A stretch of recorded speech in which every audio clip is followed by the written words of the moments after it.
현대중공업 2022년도 실적을 스룹풋 회계로 분석하고 2023년도 매출을 예측해 보는 것으로 진행하겠습니다. 매출은 9.2% 증가했고요. 영업손실 50.2%가 개선이 됐습니다. 영업손실이 좀 줄어들었다는 얘기죠. 포괄 WCAI 회전율은 2.5회전으로 산출이 됩니다. 구독, 좋아요는 제게 큰 에너지를 주시는 게 되겠고요. 그리고 1.5배속을 보시기 바랍니다. 먼저 원가회계 손익으로서 매출은 9조 원대를 달성해서 전년보다 9.2%가 증가했습니다. 그리고 포괄 가공비 배부 재고 자산인데요. 이게 14.2% 증가했습니다. 매출 증가율보다 더 높게 증가하는 것은 원가 회계는 긍정적인 결과를 주지만은 스루풋 관점에서는 마이너스 요인으로 보고 있습니다. 매출 원가가 좀 적게 증가해 가지고 이 매출 총이익이 이 총이익 쪽에서 177%가 전환이 됐어요. 그리고 판매 관리비를 24% 정도 줄여 가지고 영업 손실이 2,868억 원이 나와서 작년도 8천억보다는 64.2%가 개선된 것으로 그렇게 산출이 됩니다. 그러면 스루풋 회계로 분석한 결과를 말씀드리면은 매출에 비례하는 매출 재료비는 5조 8,881억 원으로서 12.4%가 증가했습니다. 매출 증가율보다 더 증가했으므로 원재료 가격이 크게 상승을 했다라고 일단 스루풋 손익에서 1차 추론을 해 볼 수 있겠습니다. 운영비용은 8.4% 줄였습니다. 생산성 상승했고요. 스루풋 영업손실 4,888억 원으로서 원가 회계 영업이익보다 1,520억 원이나 더 손실이 난 수준입니다. 그러나 전년 대비로는 50.2% 영업손실이 개선이 됐습니다. 이 원가 회계 영업손실보다 더 손실이 난 것은 포괄 가공비 배부 재고자산이 증가했기 때문입니다.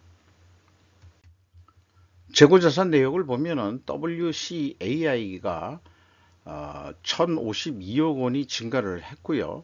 그 다음에 계약자산, 건설업 쪽에서는 미천구 공사 성격입니다.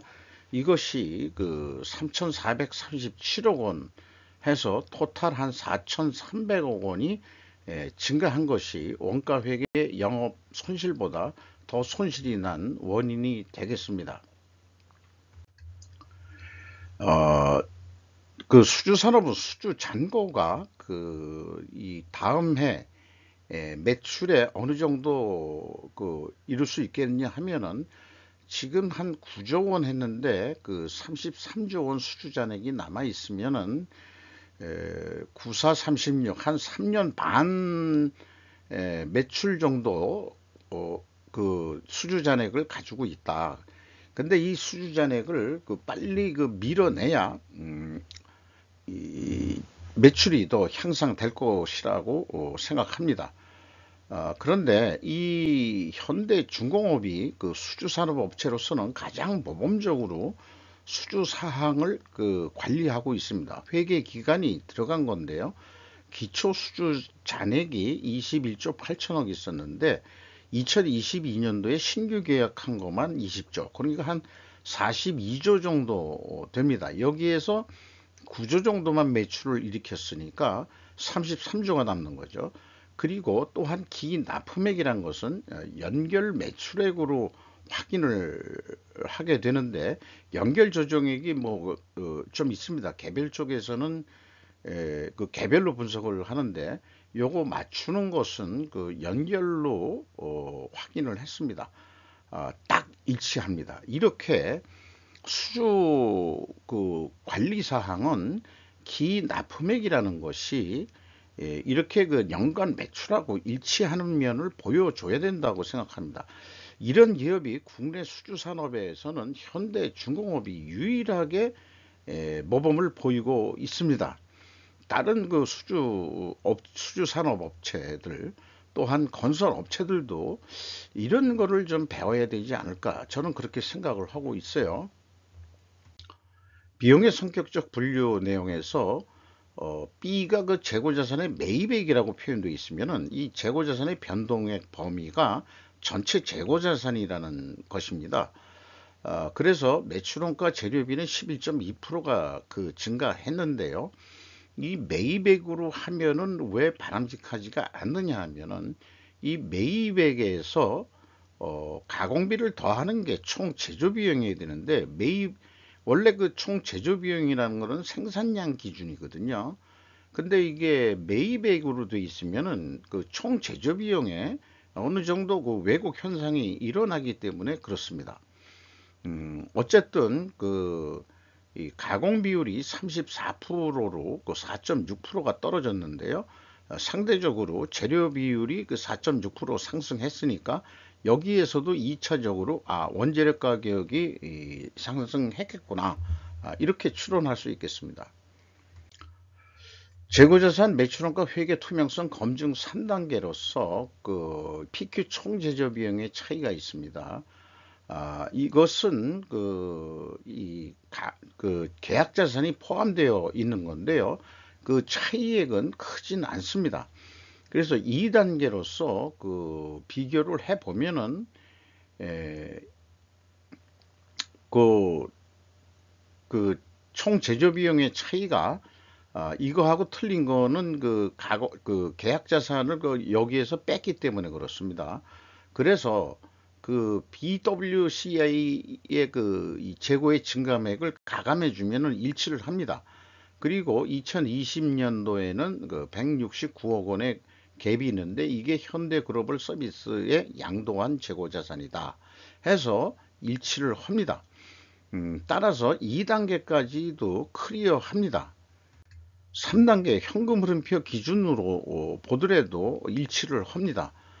현금식으로 읽으면 현금이 4,617억 원이 나갔으면은 재고가 4,617억 원어치만 증가하면 되는데 8천억 원이 증가했거든요.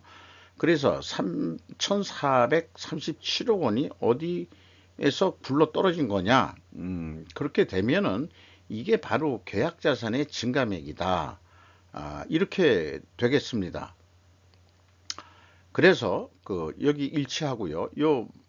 마찬가지로 여기 2020년도 거는 현대 글로비스인가요? 아니 글로벌 서비스의 양도한 재고 자산이 되겠습니다. 그래서 3단계까지도 일치하고요. 계약 자산의 증감액이 2022년도, 2021년도에도 딱 일치를 합니다.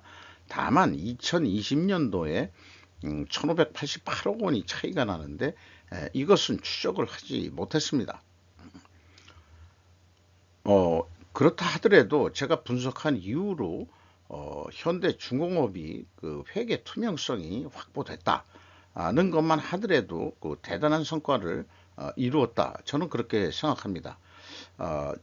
조금 아시는 분을 통해 가지고 현대중공업의 회계 투명성이 좀 개선이 돼야 되지 않겠는가 하는 견해는 좀 제가 전달했던 입장도 있습니다. 운영 비용에 있어서 비용의 성격적 분류, 인건비가 8,854억 원이 집행이 됐는데 전년보다 25.2%가 감소했고요. 2021년도에는 무려 40%가 증가했었습니다. 이렇게 인건비가 크게 이렇게 변동이 될 수 있느냐 하면은 회사의 설명은 2021년도에 이렇게 인건비가 많이 처리된 것은 통상임금 관련 소송의 패소에 따라서 인건비를 더 지급한 무슨 그런 사항이 있는 모양이에요. 그래서 현재 변경된 임금 산출 기준이 뭔가 있겠죠. 그 기준으로 봤을 때도 직원은 직원 수는 크게 줄지 않았습니다. 2021년도에 600명 줄였는데 직원 수가 한 12,000명이면은 조선업종에서는 가장 큰 그 이 인원을 이 수용하고 있는 그런 회사가 되겠습니다.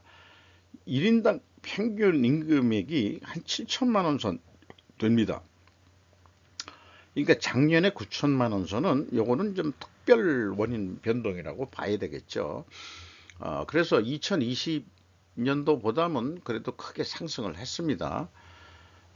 그리고 나머지 비용들을 기타 비용들이 있는데 이게 이제 1.8% 감소했습니다만은 여기에 이제 외주 가공비가 들어가는데 외주 가공비가 이제 직영 인원이 아닌 이 하청업체 인원인데 이거 가지고 이제 노사분규 협력업체 이런 이 노사분규들이 좀 일어났었죠. 정규사원으로 써달라.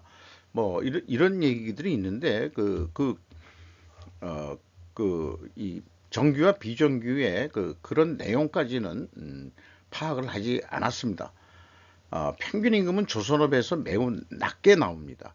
아마도 잔업을 하지 않는 것으로 판단이 됩니다. 배를 만들면서 심야 작업까지 해가면서 배를 만들 필요는 없다. 이것이 아마 특징이지 않을까 저는 그렇게 생각합니다. 물론 잔업도 가끔 하겠지만은 그렇습니다. 그러니까 최근에 근로시간 연장 이거에 대해서는 불이하다. 저는 그렇게 좀 생각이 드네요. 외주비는 기타 속에 들어가 있는 것 같습니다. 그래서 경영평가지표로서요. 이 포괄 가공비 배부 재고자산입니다. 2.5회전으로 약간 떨어졌습니다. 0.23회전이. 그리고 스루픈율도 떨어졌습니다. 이렇게 동일 방향의 하락이면은 재고자산 매출원가 회계가 투명하다라고 가정을 합니다. 먼저 앞서서 이 회계 투명성이 검증이 됐기 때문에 굳이 여기에서 최종 이런 이 입증을 추론해 가지고 그걸 확인해야 되겠는지 어차피 과정이기 때문에 입증을 해야 됩니다. 그래서 원재료 가격 상승과 상대적으로 수주 판매 가격은 하락이어야 한다. 이래야 이것이 이제 입증이 된다 이렇게 볼 수 있겠습니다. 그래서 이것이 배 만드는데 전체를 대표할 수는 없지만 가장 많이 들어가는 철강재료하고 페인트니까 요게 이제 단순 평균으로는 11.6% 증가했습니다만은 요 매입 비중은 조금 어림셈입니다. 어림셈이긴 합니다만은 요게 유사합니다. 가중 평균을 때려도 페인트 가격을 그냥 단순 평균하면은 이게 좀 왜곡되지 않을까 했는데 이게 이제 뭐 페인트만이 아니고 또 다른 기자재도 좀 포함을 시킨 그런 매입 비중은 되겠어요. 이게 만약 이렇게 안 되면 100%가 안 나오니까 어쨌든 그래서 이 회사가 원재료 가격의 가격 변동 요인을 친절하게 이런 내용들로 가격이 변동이 된다라고 알려는 주고 있습니다. 그런데 여기 뭐 케이블 가격 같은 거는 공개를 안 했죠. 배를 만드는데도 전선이 많이 들어가겠죠. 그리고 인슐레이션 판넬이라는 것도 들어간다고 돼 있고 강제가 이제 주요 원인일 거고요. 또 블록에는 용접병, 도장제, 뭐 이런 부자재 가격 이런 게 있고 선실제로서는 뭐 이런 설명이 있네요. 그 다음에 함포라는 게 있는데 이렇게 또 설명이 돼 있고 그 다음에 해양 프렌드 쪽에서는 에어 컴프레셔라는 게 있고 케이블도 들어가고요. 볼밸브가 많이 들어가는 모양입니다. 그리고 단조품은 엔진 기계 쪽으로 들어갑니다. 이 엔진 기계 쪽이 좀 뉴스가 탄 게 있습니다. 그래서 탄 내용을 보면은 이게 스르프 타임즈에서도 한번 소개를 했습니다만은 44년 대기록 쓴 현대중공업이라고 해서 대형 엔진 생산 누계 2억 마력을 돌파했다.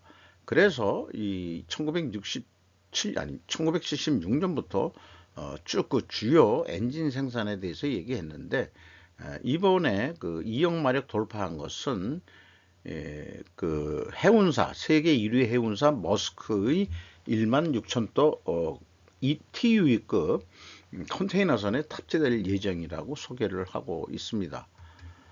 이것이 이번에 그 2억 마력 달성한 그 엔진이 되겠습니다.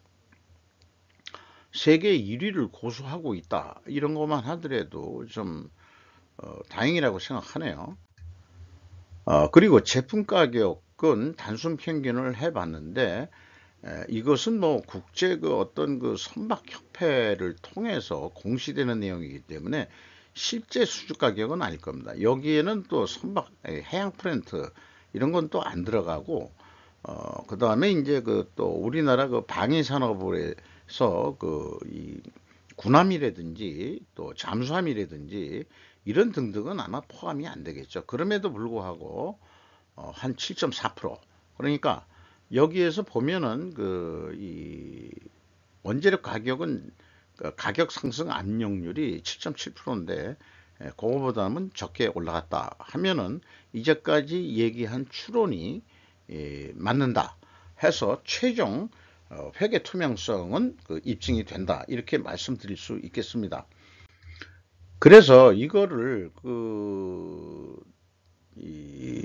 지금까지 논의한 거를 논리적 도표에 의해서 좀 더 한번 리뷰를 해보면은 충분 조건이라는 논리인데요. 만약 뭐뭐 하다면 그러면 어떻게 될 것이다. 재고 회전율 하락과 스루픈율 하락 순 방향이면은 투명하게 가정을 한다. 왜냐하면 원재료 가격 상승과 판매 가격의 상대적 하락이 입증되기 때문이다. 입증이 됩니다. 그런데 더더욱 그 입증을 위해서 추가적인 어떤 필연적으로 존재할 다른 결과를 찾으면 더 튼튼한 게 되겠죠. 그래서 그 수주사항의 납품액과 비교를 또 해본다. 이런 책상을 해봅니다. 이게 또 이 현대중공업은 일치를 하죠. 때문에 현대중공업은 그 회계 투명성이 입증이 되고 여러 가지 그 경영 평가 지표들이 타 조선사보다는 높다 이렇게 말씀드릴 수 있겠습니다.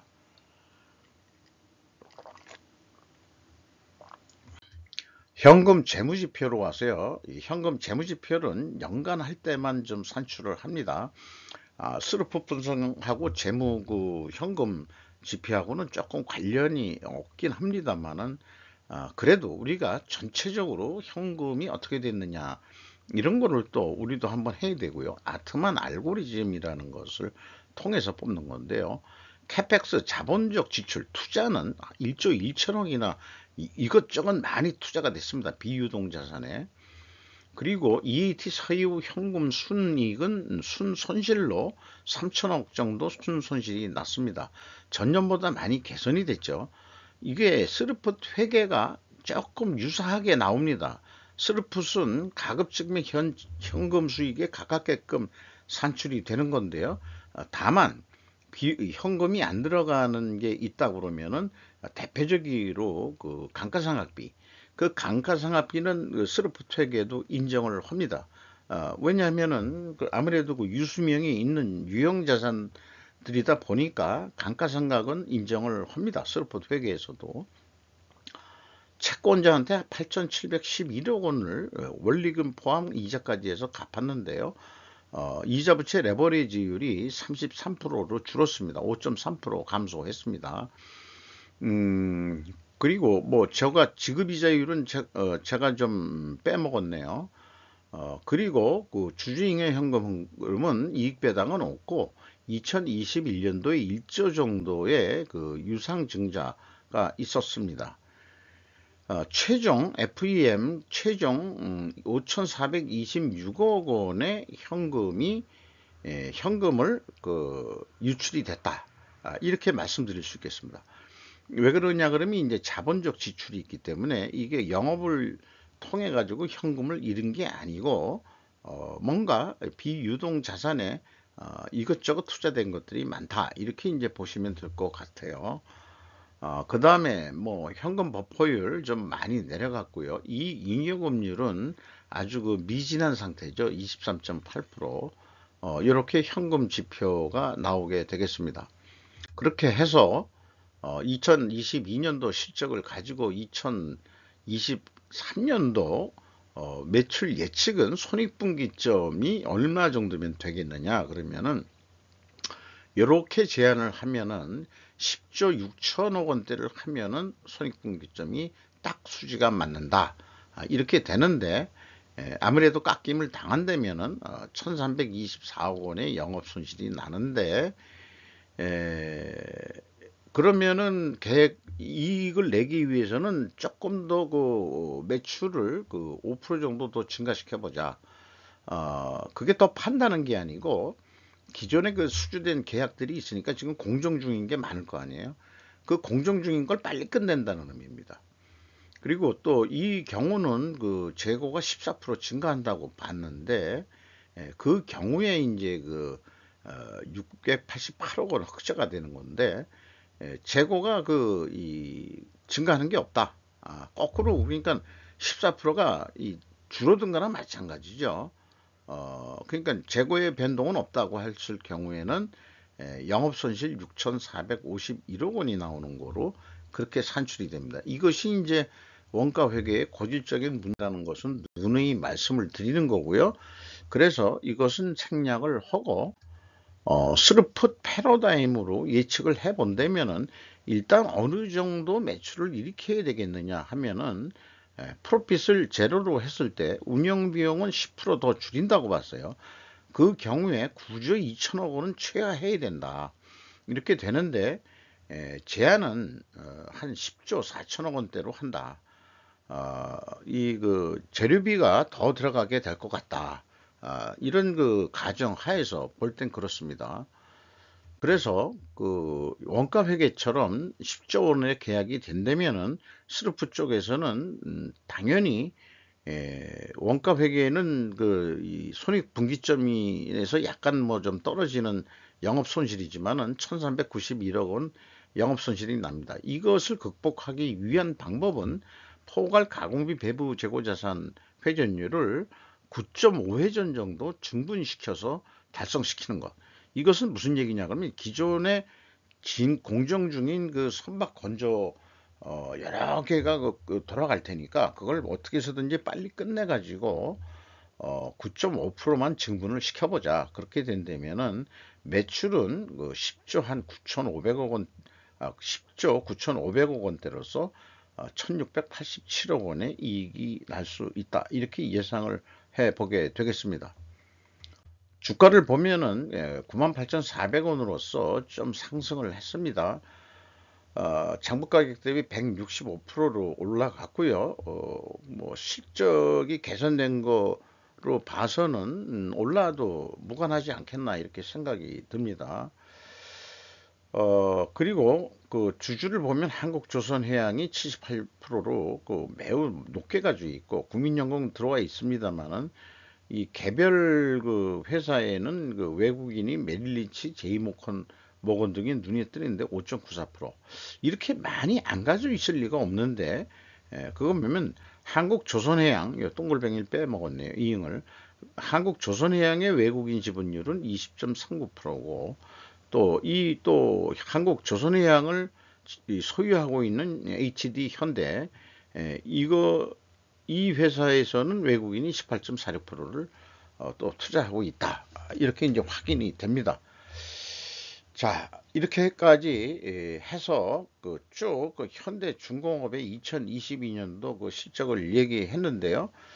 아무래도 이 조선사는 3대 조선사를 비교해 봐야 지금 뭐 적자다, 뭐 그다음에 회전율도 좀 느리다, 뭐 이런 식으로 느낌이 올 텐데 이거를 3사가 비교를 해봐야 현대중공업이 그중 낫다는 것이 그중 경쟁력이 가장 높다는 것을 추가적으로 입증할 필요가 있을 것 같습니다. 또 다음 기회에 조선 3사 실적을 비교하는 시간도 가져보도록 하겠습니다. 이상 마치도록 하겠습니다. 감사합니다.